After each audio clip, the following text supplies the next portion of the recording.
So hello guys, welcome back. So ഇന്ന് നമ്മൾ explain ചെയ്യാൻ വേണ്ടി പോകുന്നത് ബ്ലീച്ച് എന്ന് പറഞ്ഞ ജാപ്പനീസ് ആനിമി TV സീരീസിൻ്റെ സീസൺ 2-ൻ്റെ 14ാമത്തെ എപ്പിസോഡും അല്ലാത്ത എപ്പിസോഡ് നമ്പർ കൗണ്ട് 34 സോ ഈ വീഡിയോയിലോട്ട് പോകുന്നതിന് മുന്നേ നമ്മുടെ ചാനൽ ആദ്യമായിട്ട് കാണുന്ന ഒരാളാണ് നിങ്ങളെങ്കിൽ ജസ്റ്റ് ഒന്ന് സബ്സ്ക്രൈബ് ചെയ്തേക്കുക, അതുപോലെ വീഡിയോക്ക് ലൈക്ക് തന്നേക്കുക. സോ അതുപോലെ തന്നെ നിങ്ങളെ കൊണ്ട് പറ്റുന്ന എല്ലാ ആൾക്കാരും കമൻറ്റ് ചെയ്ത് സപ്പോർട്ട് ചെയ്യുക. നിങ്ങളെ കൊണ്ട് പറ്റുന്ന പോലെ തന്നെ നിങ്ങൾ കമൻറ്റ് ചെയ്ത് സപ്പോർട്ട് ചെയ്യുക. അതുപോലെ തന്നെ നിങ്ങളുടെ ഫ്രണ്ട്സിന് എല്ലാവർക്കും എൻ്റെ വീഡിയോ ഒന്ന് ഷെയർ ചെയ്ത് കൊടുക്കുക. സോ അപ്പോൾ നമുക്ക് നേരെ എക്സ്പ്ലനേഷനിലേക്ക് പോകാം. എപ്പിസോഡ് കൊടുക്കുന്നതിന് കാണിക്കുന്നത് ഒരുപാടധികം മുറിവുകൾ പറ്റി നമ്മുടെ ഇച്ചിഗോ ആണെങ്കിൽ റെഞ്ചിയുടെ സ്ഥലത്ത് തന്നെ വീഴുന്നു.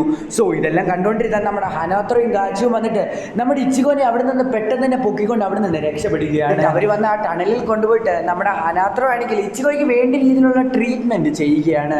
സോ പിന്നീട് കാണിക്കുന്നത് നമ്മുടെ റെഞ്ചിനെ അവരെല്ലാവരും രക്ഷിച്ചിട്ട് ഒരു സ്ഥലത്ത് കൊണ്ട് കിടത്തിയിരിക്കുകയാണ്. എന്നിട്ട് ട്രീറ്റ്മെന്റ് ചെയ്യാൻ വേണ്ടി സ്ക്വാഡ് 4-നെ വിളിക്കാൻ പോകുന്ന സമയത്തായിരുന്നു ക്യാപ്റ്റൻ ബാക്കിയ കുച്ചിക്ക് അങ്ങോട്ട് കയറി വരുന്നത്. ട്രീറ്റ്മെന്റ് ഒന്നും ചെയ്യേണ്ട, ഇവനെ നേരെ കൊണ്ടുപോയിട്ട് ആ പ്രിസണിൽ കൊണ്ട് അടച്ചേക്ക്. ഇവൻ തെറ്റ് ചെയ്തു, ഇവൻ ഒറ്റയ്ക്ക് അവരോട് ഫൈറ്റ് ചെയ്യാൻ വേണ്ടി ശ്രമിച്ചു, അതുകൊണ്ടാണ് ഇവനിത് പറ്റിയത് എന്ന് ബാക്കിയ കുച്ചിക്കരോട് പറ്റത്തില്ലെന്ന് അവിടെ നിന്ന് ആ പെണ്ണ് പറയുകയാണ്. സോ ഇത് കേട്ട അപ്പുറത്ത് നിന്നവൻ തടയുകയാണ് അവളെ. നിന്ന് ബാക്കിയ കുച്ചിക്ക് അവളോട് പറയുകയാണ്, ഞാൻ പറയുന്ന കാര്യം അങ്ങ് കേട്ടാ മതി, അല്ലാതെ എന്നോട് സംസാരിക്കണ്ട. ഇതേ സമയം തന്നെ അവളുടെ പുറകിലേക്ക് ക്യാപ്റ്റൻ തോഷിറോബി വരികയാണ്. എന്നിട്ട് പറയുകയാണ്, അവൻ വന്നുടനെ തന്നെ കുറച്ച് കാര്യങ്ങൾ അവളോട് പറയുകയാണ്. നീ സ്ക്വാഡ് 3-ൽ ഒരുപാടധികം അടുപ്പത്തിലൊന്നും നിൽക്കേണ്ട കാര്യമില്ല, നിന്നെ അത് ഡേഞ്ചറിലാക്കും. അങ്ങനെ അവൻ കേട്ടയും കണ്ടേ കുറച്ച് കാര്യങ്ങൾ അവളോട് പറയുകയാണ്.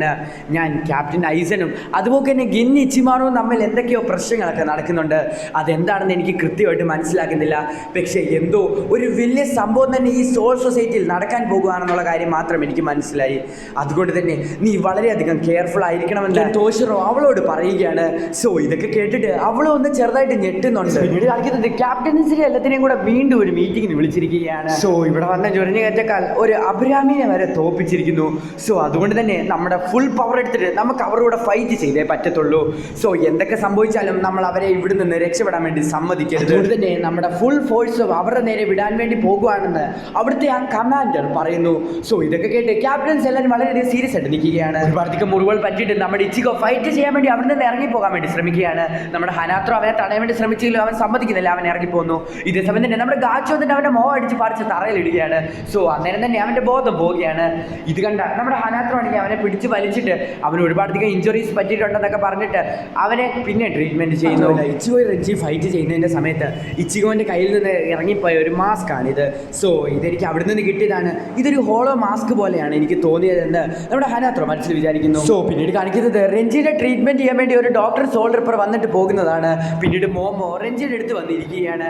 എന്നിട്ട് ഒരു പാസ്റ്റ് ആലോചിക്കുകയാണ്. നമ്മുടെ റെഞ്ചിയും അതുപോലെ തന്നെ കീബയും മോമോയും എല്ലാം ഫൈറ്റ് ചെയ്യുന്ന കാര്യങ്ങളും അവളെ കളിയാക്കുന്ന കാര്യവും, അതുമാത്രമല്ല റൂക്കിയെ കാണാൻ നേരത്ത് നമ്മുടെ റെഞ്ചി എപ്പോഴും അവളെ എല്ലാവരെയും കളഞ്ഞിട്ട് റൂക്കിയുടെ അടുത്ത് പോകുന്ന കാര്യങ്ങളൊക്കെ ആലോചിച്ച് നോക്കുകയാണ് നമ്മുടെ മോമോ.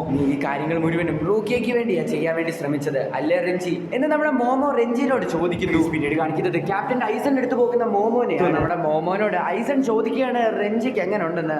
അന്നേരം കുഴപ്പങ്ങളൊന്നും ഇല്ലെന്നും പറയാൻ, ഇന്നത്തെ രാത്രി മൊത്തം ഞാൻ ഇവിടെ ഇരുന്ന് നിങ്ങളെ നോക്കിക്കോട്ടെ, ഞാൻ നിങ്ങളെ ഡിസ്റ്റർബ് ചെയ്യത്തില്ലെന്ന് മോമോ പറയുന്നു. അത് നമ്മുടെ ഐസൺ സമ്മതിക്കുന്നു. അറിയാതെ നമ്മുടെ മോമോ അവിടെ കിടന്നങ്ങ് ഉറങ്ങുകയാണ്. പിന്നീട് കാണിക്കുന്നത് നമ്മുടെ ഇച്ചിഗോന്റെ കുറച്ച് മുറിവുകളൊക്കെ ഉണങ്ങിയിട്ടുണ്ട്. അങ്ങനെ നമ്മുടെ ഇച്ചിഗോയ്ക്ക് ഇപ്പോൾ എഴുന്നേറ്റ് നിൽക്കാനൊക്കെ മഴയാക്കി സാധിക്കുന്നുണ്ട്. സോ റെഞ്ചിയുടെ കാര്യം ചോദിക്കുന്ന സമയത്ത് റെഞ്ചിനെ മിക്കവാറും അവരെ രക്ഷിച്ച് കാണും, റെഞ്ചിനെ ഇപ്പോൾ ട്രീറ്റ്മെന്റ് ചെയ്ത് കാണുമെന്നൊക്കെ നമ്മുടെ ഹനാത്രോ നമ്മുടെ ഇച്ചിഗോനോട് പറയുകയാണ്.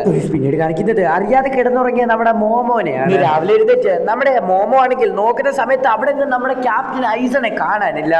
അങ്ങനെ നമ്മുടെ മോമോ ക്യാപ്റ്റൻ ഐസൺ ഒന്നും വിളിച്ചിട്ട് കേൾക്കാത്തത് കൊണ്ട് തന്നെ ഐസണെ തപ്പി മോമോ ആ ടൗൺ മുഴുവനും കറങ്ങി നടക്കുകയാണ്.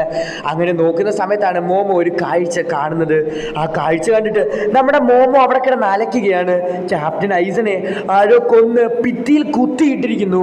ഇത് കണ്ടിട്ട് നമ്മുടെ മോമോ ഒന്ന് ഞെട്ടുന്നുണ്ട്. മോമോന്റെ അലർച്ച കേട്ടിട്ട് അവളുണ്ടായിരുന്ന എല്ലാ സോൾ റിപ്പേഴ്സും അവിടെ വന്ന് നോക്കുകയാണ്. നോക്കുന്ന സമയത്ത് ക്യാപ്റ്റൻ ഐസൺ മഴിച്ച് ഭിത്തിയിൽ കിടക്കുന്ന കാഴ്ചയാണ് അവർ കാണുന്നത്. സോ ഇത് കണ്ട് അവരെല്ലാവരും ഞെട്ടുന്നിടത്ത് വെച്ചാണ് അവിടെ വെച്ചാണ് ബ്ലീച്ച് എന്ന് പറഞ്ഞ ജാപ്പനീസ് ആനിമി TV സീരീസിന്റെ സീസൺ 2-ന്റെ 14ാമത്തെ എപ്പിസോഡും അല്ലാത്ത എപ്പിസോഡ് നമ്പർ കൗണ്ട് 34 അവസാനിക്കുന്നത്. സോ നമ്മുടെ ചാനൽ ആദ്യമായിട്ട് കാണുന്ന ഒരാളാണ് നിങ്ങളെങ്കിൽ ജസ്റ്റ് ഒന്ന് സബ്സ്ക്രൈബ് ചെയ്തേക്കുക. അതുപോലെ തന്നെ ഇതിൻ്റെ അകത്തിലൊന്നും വലുതായിട്ട് എക്സ്പ്ലെയിൻ ചെയ്യാൻ വേണ്ടി ഇല്ല ഈ എപ്പിസോഡിൻ്റെ അകത്തിലൊന്നും. സോ അതുകൊണ്ടാണ് ഞാൻ ഡീറ്റെയിൽ ആയിട്ട് എക്സ്പ്ലെയിൻ ചെയ്തത്, ഷോർട്ടായിട്ട് എക്സ്പ്ലെയിൻ ചെയ്തത്. സോ അടുത്ത ദിവസം അടുത്തൊരു എപ്പിസോഡ് വരുന്നവരേക്കും ടാറ്റ ബൈ.